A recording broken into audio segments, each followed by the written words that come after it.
raconter une histoire qu'un de mes profs m'a racontée quand j'ai étudié en Afrique du Sud. Une chose incroyable qui s'est faite. Ils sont allés jouer quelque part en musique, ça devait être en Italie. Mais pendant qu'ils étaient à l'aéroport, ils sont passés, je pense, aux États-Unis, ils sont passés dans une autre ville, je me souviens plus très bien. Et quand ils sont allés, ils voulaient s'acheter des baguettes parce qu'il était drummer. Et il a vu, on appelle ça en musique des cowboys, des gongs là, vous voyez. Et il en a vu un qui était à la forme d'un gong irlandais. Il a acheté ça. Il a dit, je vais mettre ça dans ma musique cette fois-ci. Ils sont allés au concert qu'ils devaient jouer. Ils ont commencé à jouer. Ils ont joué à un moment précis. Pendant qu'ils jouaient, il a entendu un son. Le son de cette chose-là qu'il avait amené. Mais il avait gardé ça dans son sac. Il a entendu ça jouer très fort dans ses oreilles. Il a regardé le pianiste. Il a cru que c'est le pianiste qui joue ça. Or, il a vu le pianiste qui ne jouait pas, qui était en train de chercher de son. Il dit, mais j'entends ça où? Il a compris que Dieu lui demandait de le faire. Pendant qu'il jouait, il a juste arrêté. Et il a pris le gong là. Il a joué comme un fou devant son micro. Le modérateur l'a regardé d'un œil, il était fâché. Il regardait même pas le modérateur. Il ne s'est pas passé une minute quand monsieur est entré dans la salle en courant, jusque devant, en pleurant, en train de réclamer, baptisez-moi, baptisez-moi, baptisez-moi. On a prié pour lui, on lui a appris la voix du Seigneur, on l'a baptisé. À la fin du culte, le monsieur est venu dire merci à la chorale. Il dit merci à la chorale. Pendant qu'il venait audacieux, il a vu le modérateur, il l'a dépassé, il dit oui, je veux voir l'autre là. Il va vers le drummer, il a dit, ton Dieu est vivant. Il dit quoi? Il dit, moi tel que tu vois, j'ai été un athée de toute ma vie. Je viens dans ces séminaires accompagner ma femme qui croyait à Dieu. Et chaque fois que je viens, je la dépose, elle entre, je vais l'attendre quelque part, puis je viens la récupérer. Aujourd'hui, je ne voulais pas aller ailleurs. J'ai voulu l'attendre seulement ici. Alors pour me moquer de Dieu, j'ai commencé à tourner, à faire des imprécations, à maudire Dieu. Et puis je me suis arrêté un moment, j'ai dit, bon, ok, admettons que tu existes. Il semble qu'à l'intérieur, on parle de toi, tu existes. Je vais te donner un exercice. Il est en plein milieu de l'Irlande, il est en plein milieu de l'Italie. Il dit, si tu es vraiment Dieu à l'intérieur, au moment où je parle, je veux qu'il joue un gong irlandais. Boum, le gong irlandais joue.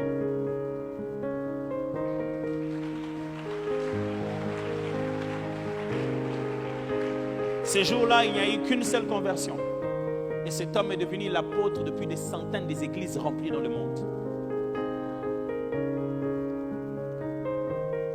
Voilà quelqu'un de très sensible, qui a une relation si élevée avec Dieu, que Dieu peut prendre les risques avec lui.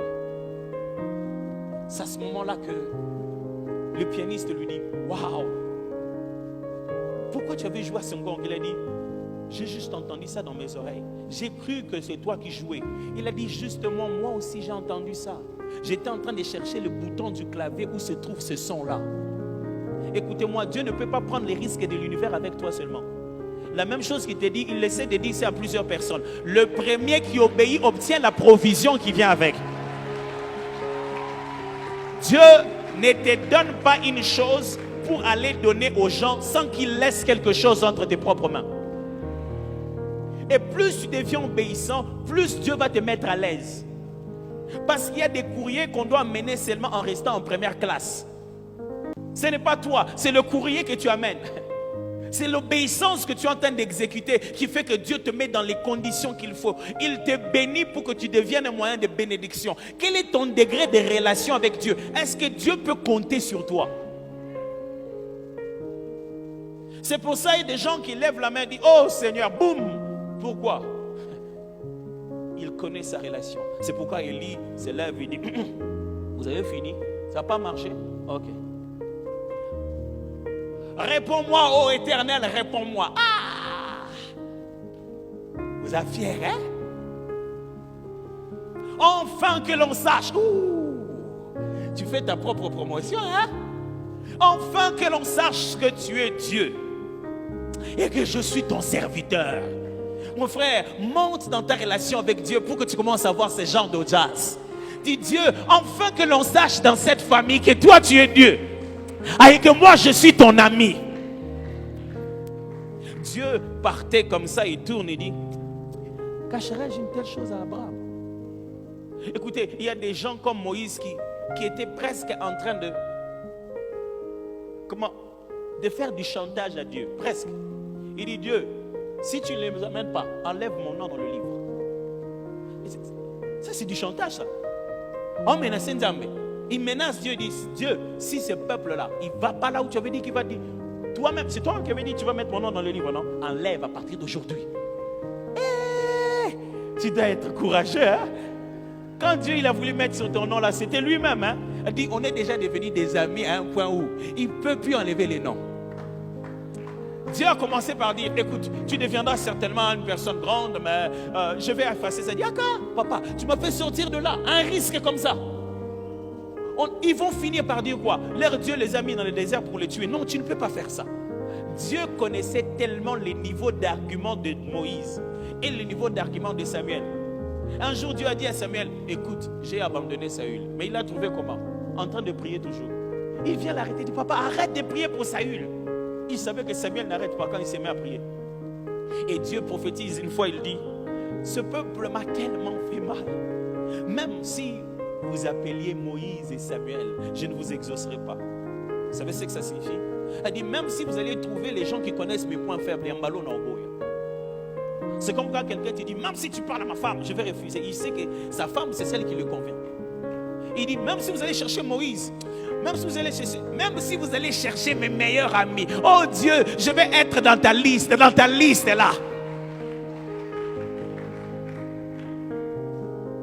Mes frères, on devient l'ami de Dieu d'abord par obéissance, pas en chantant dans l'adoration. Mais en obéissant, il dit, si vous m'aimez, vous garderez mes commandements. Regardez très bien dans l'histoire que Jésus parle ici, tout le monde s'appelle ami. Il y avait un ami qui est allé voir un ami qui est allé aussi voir un ami. Quoique Dieu nous aime tous pareil, quoique nous soyons tous des enfants de Dieu pareil, mais les degrés de notre obéissance déterminent le niveau de notre relation.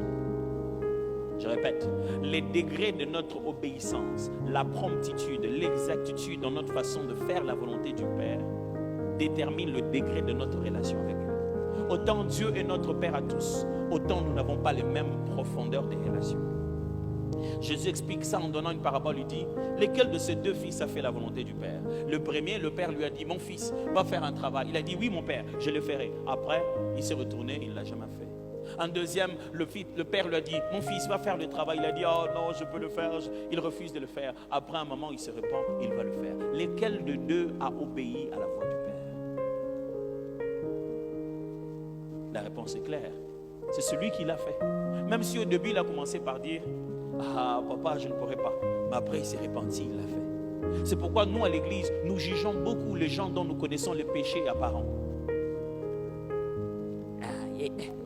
Elle a un enfant même. Elle est encore toute jeune. Vraiment, c'est jeune fille. Mais celle qu'on condamne là, elle s'est mariée avant toi.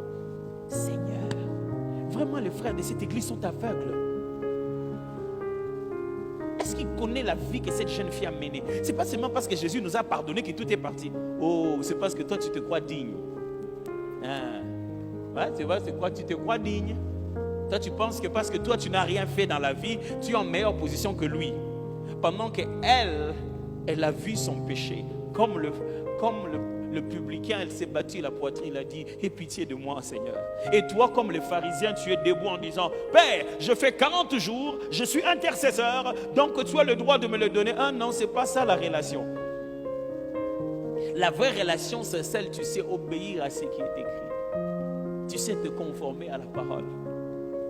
Mes frères et sœurs, Dieu nous donne d'après notre niveau de relation. J'ai une question à vous poser. Est-ce que vous avez senti que votre relation avec Dieu a évolué? Ou vous ne vous posez même plus cette question-là en fait? Vous ne savez même plus évaluer où est-ce que vous en êtes avec Dieu, n'est-ce pas? Vous voulez avoir comment reconnaître que votre relation avec Dieu évolue? C'est la promptitude de votre obéissance et les types de choses que Dieu se met à vous demander. Dieu se mettra encore à vous demander des choses plus complexes parce que c'est vous qui obéissez. Je vais vous donner un exemple simple. Quand Dieu te demande de faire une chose, c'est parce que quelqu'un d'autre lui a demandé la chose que lui il te demande. Let me explain that to you very clearly. Ceux qui collaborent avec Dieu, qui ne sont pas que pour recevoir, qui sont devenus des sémeurs à qui Dieu donne la sémence, qui sont devenus des co-ouvriers avec Dieu. Voilà comment ça fonctionne. Dieu met dans ton cœur que toi, tu dois préparer un pantalon, une chemise toute belle que tu n'as pas encore utilisée, que tu dois donner à un frère Marco. C'est venu juste dans ta pensée comme ça. Et toi, tu t'es dit, ah, ça c'est ce que j'ai gardé pour mon mariage. Tu passes. Or, à ce moment, le frère Marco disait à Dieu, Père, montre-moi que tu m'aimes. Je ne peux plus continuer à te servir comme ça, même m'habiller seulement. Et vous croyez que Dieu va lui faire tomber les habits du ciel? Dans les ordres que Dieu te donne, se trouve l'exaucement des autres. C'est lui qui bouge chaque fois que Dieu lui dit bouge. Dieu va commencer à lui donner au-delà de ses propres besoins. C'est ce qu'on appelle devenir une source de bénédiction. Tu deviens intendant des bonheurs des autres. Quand tu deviens un bon facteur qui distribue ce que Dieu t'a demandé de donner aux autres autant qu'il le faut, un économe fidèle, un intendant fidèle, ton degré de relation avec Dieu commence à changer.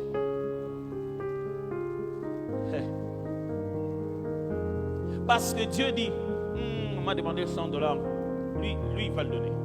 Mais tu auras plusieurs fois des occasions où Dieu te donne à cause de son nom, parce que tu portes son nom, tu les défends. Tu te trouves dans des conditions où si tu échoues, Dieu aussi a échoué. C'est là que Dieu défendra beaucoup son nom dans ta vie. Dieu de fois nous donne juste à cause de son nom, parce qu'il veut qu'on sache qu'il est Dieu, qu'on voie qu'il est le Seigneur qu'il faut, qu'il n'y a pas un autre Dieu comme lui. Il veut juste qu'on sache qu'il est Dieu. Est-ce que vous demandez d'habitude? Quand vous demandez, quelles sont les garanties que vous allez recevoir?